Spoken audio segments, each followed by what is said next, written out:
नमस्कार दोस्तों, स्वागत है आप सभी का निमी टेक्निकल क्लासेस है। देखिए, आज हम MPTO का जो प्रीवियस ईयर कट ऑफ है वो हम आपके साथ शेयर कर रहे हैं। और ये कट ऑफ दोस्तों बिल्कुल ऑफिशियल है ना। ये कट ऑफ जो है ये बिल्कुल ऑफिशियल है। जो IT MPTO का कट ऑफ आया था है ना, एग्ज़ाम के बाद फाइनल कट ऑफ आया था, वो कट ऑफ हम आपके साथ शेयर करेंगे। और सबसे ज़रूरी बात कि जितने ट्रेड पर वैकेंसीज थी 2022 में, जिसका परिणाम 2023 में आया, वो सारे ट्रेड के कट ऑफ, चाहे वो इलेक्ट्रॉनिक मैकेनिक का हो, डीजल मैकेनिक का हो, या फिर आपका ये जो कोपा होता है उसका हो, इलेक्ट्रीशियन का हो, फीटर का हो, यहाँ पर लिखा हुआ ना ऑल ट्रेड। तो MPTO कट ऑफ वर्ष 2023 ऑल ट्रेड का हम आपके साथ कट ऑफ शेयर करेंगे, ठीक है। तो सबसे पहले तो आप सभी का स्वागत है दोस्तों हमारे इस YouTube चैनल में। और एक बार कमेंट करेंगे कि भाई कितने लोग ऐसे हैं जो फॉर्म अप्लाई कर चुके हैं MPTO में, है ना। आपको इस बात की जानकारी होनी चाहिए कि अगर आप अदर स्टेट से हैं तो फॉर्म को अप्लाई नहीं कर सकेंगे, है ना। तो जो मध्य प्रदेश के छात्र हैं उनके लिए ये वैकेंसी फिर बहुत खास बन जाती है, क्योंकि जो कंपटीशन है, जो नौकरी के लिए जो लड़ाई है ना, वो आपस में ही घर घर की लड़ाई ही है बस, है ना। अदर कोई यानी कि दूसरे स्टेट का छात्र यहाँ आकर कंपटीशन नहीं लड़ेगा, ना ही दूसरे स्टेट का आकर यहाँ पर कंपटीशन लड़ेगा। तो कंपटीशन जो है दोस्तों यहाँ पर बहुत डाउन रहने वाला है। साथ में हम हर ट्रेड का, है ना, ट्रेड वाइज यहाँ पर देखेंगे UR का कितना कट ऑफ गया था, SC का कितना, ST का कितना और OBC का कितना गया था, ठीक है। तो देखिए जो कट ऑफ का लिस्ट है, फाइनल लिस्ट, वो मैं आपके साथ शेयर कर रहा हूँ, है ना। और अभी तक हमारे इस चैनल को सब्सक्राइब नहीं किया है जिन छात्रों ने, वो सब्सक्राइब कर ले, ठीक है। MPTO का दोस्तों हम बैच भी बहुत जल्द स्टार्ट करने वाले हैं, है ना। 16 अगस्त से जो है बैच है हमारा स्टार्ट हो जाएगा। उसके बारे में हम आपको इन्फॉर्मेशन अलग से देने वाले हैं, ठीक है।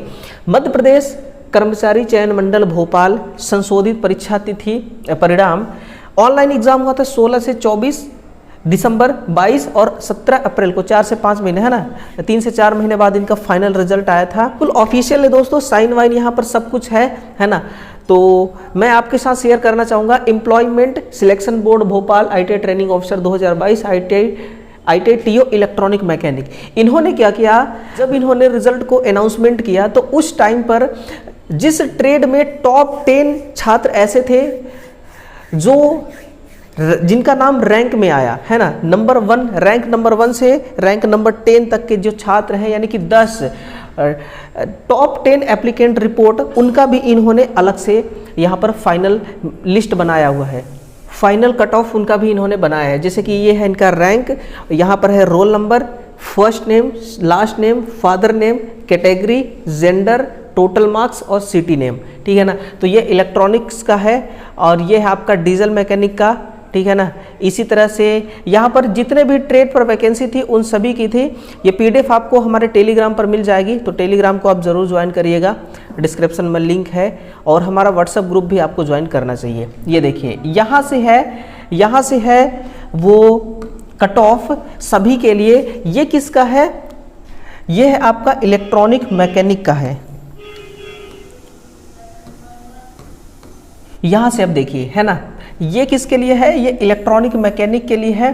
डिपार्टमेंट का नाम यहाँ पर लिखा है तकनीकी कौशल विकास एवं रोजगार विभाग जबलपुर। कैटेगरी अनरिजर्व का कितना गया हुआ है, अनरिजर्व का 80.21, है ना, अनरिजर्व का 80.21। जो कट ऑफ दिया हुआ होता है इसमें, वो जो कट ऑफ होता है वो कम, यानी कि सबसे नीचे वाले का कट ऑफ होता है, कम से कम नंबर कितना था। और हाईएस्ट वाला तो दिखता नहीं, हाईएस्ट वाला आपको नंबर रैंक में पता चलेगा। तो 80.21 यानी कि 100 नंबर का क्वेश्चन होता है, इनका पेपर होता है, उसमें से 80.21 यहाँ पर कट ऑफ गया है अनरिजर्व का। अगर हम SC का देखें तो 74.72 SC का गया है, OBC का 79.12, EWS का 75.52, है ना। इस प्रकार से गया हुआ है आपका इलेक्ट्रॉनिक मैकेनिक का। अगर डीजल मैकेनिक का देखें तो यहाँ पर 78.51, है ना। फिर SC का 72.24, ST का 75 गया, है ना, OBC का 77, EWS का आपको 77 देखने को मिल रहा है ना। ऐसे ही ये डीजल मैकेनिक का ही चल रहा है अभी। या इसमें देखिए, इसमें संविदा वालों का भी है, ये भी ध्यान दीजिए, है ना, संविदा वालों का और सीधी भर्ती दोनों का है।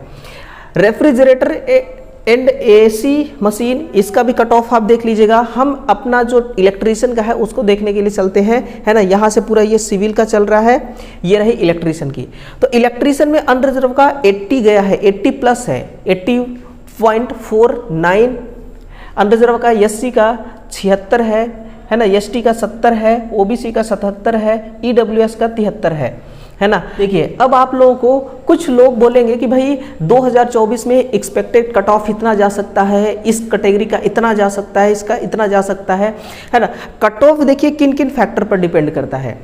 पहला तो है कि आपका जो क्वेश्चन का लेवल है एग्जाम में वो कैसा रहता है, और दूसरा फैक्टर है कि भाई उसमें जो छात्र हैं वो किस लेवल की तैयारी करके बैठते हैं। क्योंकि अगर 2022 का वैकेंसी था उस टाइम पे किस प्रकार के छात्र बैठे थे और किस लेवल का एग्जाम पेपर था वो अलग रहा होगा।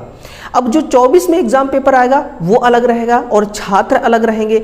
हो सकता है कि इस बार वो छात्र बैठे, है ना, वो धुरंधर छात्र बैठे तैयारी करके, मतलब ऐसे तैयारी करके छात्र बैठे जो जिनकी तैयारी बिल्कुल मच बेटर है, जिनकी तैयारी दोस्तों बहुत हाईएस्ट लेवल की है। तो फिर कट ऑफ कम ज़्यादा होना ही होना है, तो फिर कट ऑफ कम ज़्यादा होना ही होना है ना, कम ज़्यादा होगा ही होगा। तो फिर कट ऑफ को हम ऐसे नहीं देख सकते ना कि प्रीवियस ईयर कट ऑफ हम देख करके हम बता दें कि भाई इस साल इतना जाएगा, इस साल इतना जाएगा। हम बिल्कुल भी अंदाज़ा नहीं लगा सकते दोस्तों, बिल्कुल भी अंदाज़ा नहीं लगा सकते। हो सकता है इससे कम कट ऑफ जाए, हो सकता है इससे ज़्यादा कट ऑफ जाए। इसलिए मैं आपको झूठी तसल्ली, मोह माया की तसल्ली में नहीं फंसाना चाहता, ठीक है ना। बस आप अपनी तैयारी में मजबूती लाइए, चाहे कट ऑफ कितना भी जाए, है ना। वो क्या है, वो आपके एग्जाम प्रोसेस का एक पार्ट है। क्योंकि पहले आपका सीबीटी होगा, सीबीटी होने के बाद रिजल्ट आएगा, फिर कट ऑफ आएगी, है ना। पहले से हम कैसे बता दें भाई कि कट ऑफ कितना आएगा, ठीक है ना। जो लोग आपको ऐसा बता रहे हैं वो मेरे हिसाब से दोस्तों वो ठीक नहीं है, ठीक है। अब computer operator and programming assistant का देखा जाए तो यूआर में 87 गया है ना, एससी में 84 गया है, ओबीसी में 85 गया है, ईडब्ल्यूएस में 85 गया है, ठीक है ना। तो इस प्रकार से दोस्तों कट ऑफे पिछली बार की थी। फिटर का देखा जाए यूआर का 79, एससी का 73, एसटी का 60, ओबीसी का 67, ईडब्ल्यूएस का 61, है ना। वहीं पर आपका ये मैथ एंड ड्राइंग का देखें तो यूआर का 88 है, एससी का 85, एसटी का 77, ओबीसी 85, ईडब्ल्यूएस 76। अब स्टेनो हिंदी का अगर आप देखें तो स्टेनो हिंदी में देखें यूआर का 81 और ओबीसी का 84। अब पिछली बार एसटी एससी ईडब्ल्यूएस की वैकेंसी नहीं थी स्टेनो में, है ना। अब यहाँ से संविदा वालों की स्टार्ट हो गई, इलेक्ट्रॉनिक मैकेनिक की, है ना। संविदा वाले यूआर में 71 ले आए, है ना, एससी में 70 ले आए, एसटी में 59 ले आए और ओबीसी का कोई सीट नहीं था शायद, ईडब्ल्यूएस में 61 आया, है ना। तो ये संविदा के लिए है। फिर ये है डीजल मैकेनिक संविदा के लिए, यूआर में 68, एससी में 67 और एसटी में 57,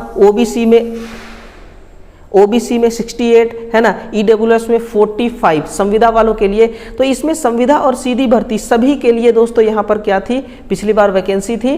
तो ये बिल्कुल ऑफिशियल साइट पर आपको मिल जाएगा इनका, और ऑफिशियल ये वेबसाइट है ना। आप सभी लोगों को मैंने दिखा दिया।